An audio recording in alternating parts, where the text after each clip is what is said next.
जय माँ भवानी आपण मानक अष्टशक्ति कार्यक्रम को स्वागत। तंत्र मंत्रर क्रिया एवं अशरीरी मानकर साया यही दुईटी कथा जदि आम मानक सहित होइथाए ताहले यह बहुत खराब होइथाए आम मानक पाई।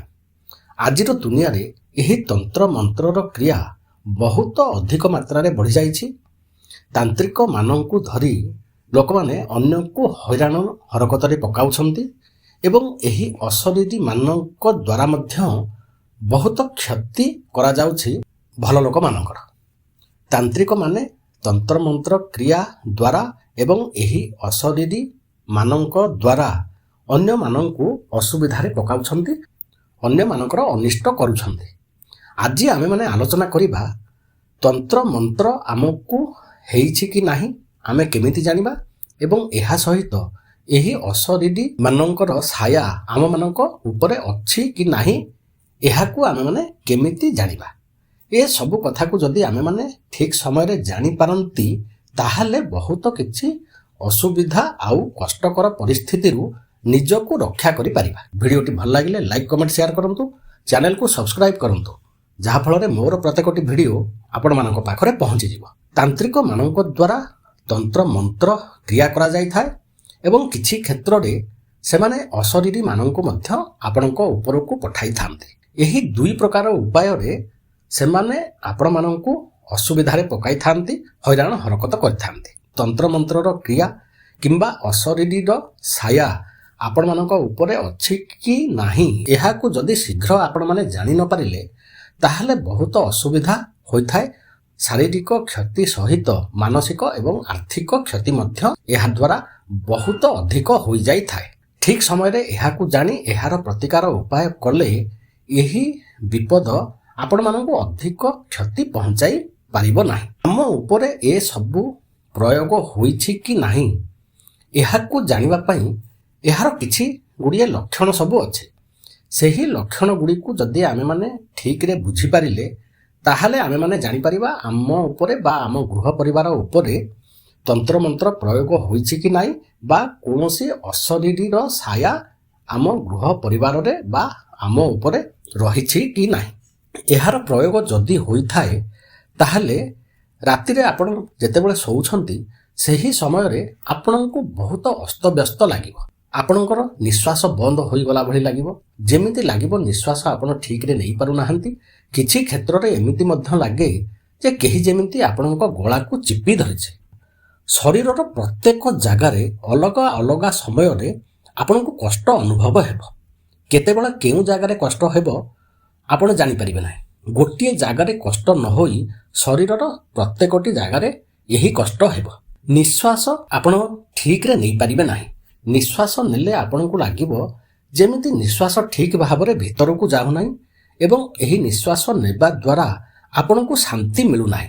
आपणकर देह गरम होई रहिबो अधिकांश समय, चिड़चिड़ा लागिबो। एहा सहित प्रत्येकटी कथारे आपण भयभीत हेबे, आपणको भय लागिबो।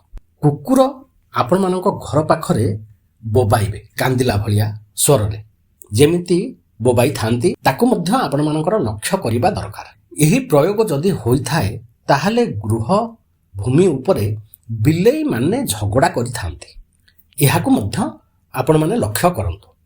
बादुडी घर को बहुत आसी थांती किंबा घर पाखरे बुली थांती जदि तंत्र मंत्रर क्रिया होई थाए किंबा कोनोसी अशरीरीर साया आपणकर घर परिवार उपरे रही थाए। मूषा माने बहुत अधिका बढ़ी जिबे आपण मानक घरे।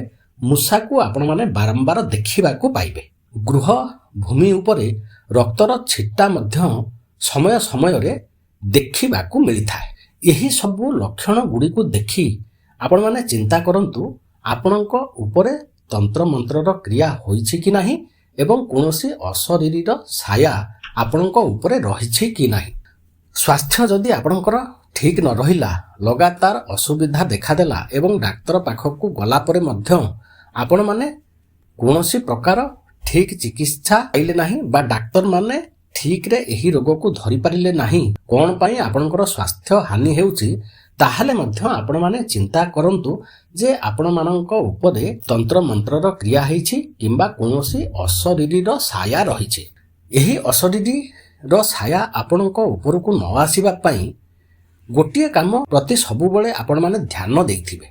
ସମୟ ସମୟରେ ଏହି ଅଶରୀରୀ ମାନେ ରାତିରେ ନିଜ ଲୋକ ଭଳି ଆସି ଆପଣମାନଙ୍କୁ ଡାକିଥାନ୍ତି। ଆପଣମାନେ ଯଦି ଉତ୍ତର ସେମାନଙ୍କର ଦେଇଦେଲେ ତାହେଲେ ତାଙ୍କୁ ବହୁତ ସୁବିଧା ହୋଇଥାଏ ଆପଣଙ୍କ ଉପରେ ସେମାନଙ୍କର କାୟାକୁ ବିସ୍ତାର କରିବା ପାଇଁ। ଏହି ତନ୍ତ୍ର ମନ୍ତ୍ରର ପ୍ରୟୋଗ ସାଧାରଣତଃ ଖରାବେଳ ସମୟରେ, ସନ୍ଧ୍ୟା ସମୟରେ ଏବଂ ଏହା ସହିତ ରାତ୍ରିର 11ଟାରୁ ଗୋଟାଏ ସମୟ ମଧ୍ୟରେ ହୋଇଥାଏ। ସେହି ସମୟରେ ଗୃହ ବାହାରକୁ ଏକୁଟିଆ ବାହାରନ୍ତୁ ନାହିଁ। ଯଦି ଆପଣଙ୍କର ସନ୍ଦେହ ରହିଛି ଏହି ପ୍ରୟୋଗ ଆପଣଙ୍କ ଉପରେ କିଏ କରିପାରେ ବୋଲି, ଯଦି ବାହାରକୁ ବାହାରୁଛନ୍ତି ବା କେଉଁ ସ୍ଥାନକୁ ଯିବାର ଅଛି ତାହେଲେ ହାତରେ ଲୁହା ଖଣ୍ଡେ ଧରି ବାହାରନ୍ତୁ ବା ଯେଉଁଠାକୁ ଯିବା କଥା ସେଠାକୁ ଯାଆନ୍ତୁ। ଯଦି ଆପଣମାନେ ଜାଣିଲେ ଆପଣଙ୍କ ଉପରେ ପ୍ରୟୋଗ ହୋଇଯାଇଛି ଏବଂ ଆପଣଙ୍କ ଉପରେ ଅଶରୀରୀ ଆତ୍ମାର ବାସ ହୋଇସାରିଲାଣି, ତାହେଲେ ଆପଣମାନେ ଏଥିରୁ ରକ୍ଷା ପାଇବା ପାଇଁ ମା କାଳୀ, ପ୍ରଭୁ ହନୁମାନଙ୍କର ସିନ୍ଦୁରକୁ ଆଣି ପ୍ରତ୍ୟେକ ଦିନ ମସ୍ତକରେ ଲଗାନ୍ତୁ। ଗୁରୁଙ୍କର ଆଶୀର୍ବାଦ ନିଅନ୍ତୁ, ଗୁରୁଙ୍କର ମନ୍ତ୍ରକୁ ଜପ କରନ୍ତୁ ଏବଂ ଖୋଜି ଚାଲନ୍ତୁ କିଏ ସେମିତି ବିଜ୍ଞ ଗୁଣୀ ବ୍ୟକ୍ତି ଅଛି ଯିଏ ଆପଣମାନଙ୍କୁ ଏହି ତାନ୍ତ୍ରିକ କ୍ରିୟାରୁ ବା ଅଶରୀରୀର ସାୟାରୁ ରକ୍ଷା କରିପାରିବ। ଛାନିଆ ହୁଅନ୍ତୁ ନାହିଁ, ବ୍ୟସ୍ତ ହୁଅନ୍ତୁ ନାହିଁ, ସନ୍ଧାନ କରି ଚାଲନ୍ତୁ। ଯେତେବେଳ ପର୍ଯ୍ୟନ୍ତ ତାଙ୍କର ସନ୍ଧାନ ପାଇନାହାନ୍ତି ସେବେ ଯାଏ ମା କାଳୀ ଏବଂ ପ୍ରଭୁ ହନୁମାନଙ୍କର ସିନ୍ଦୁର ମସ୍ତକରେ ଲଗାଇବା ସହିତ ଗୁରୁଙ୍କର ଆଶୀର୍ବାଦ ନେଉଥାନ୍ତୁ। ତନ୍ତ୍ରର ଦେବୀ ହେଉଛନ୍ତି ମାତଙ୍ଗୀ ଦେବୀ। ତନ୍ତ୍ରର ଦେବତା ହେଉଛନ୍ତି ଭୈରବ, ପ୍ରଭୁ ମହାଦେବଙ୍କର ଅବତାର।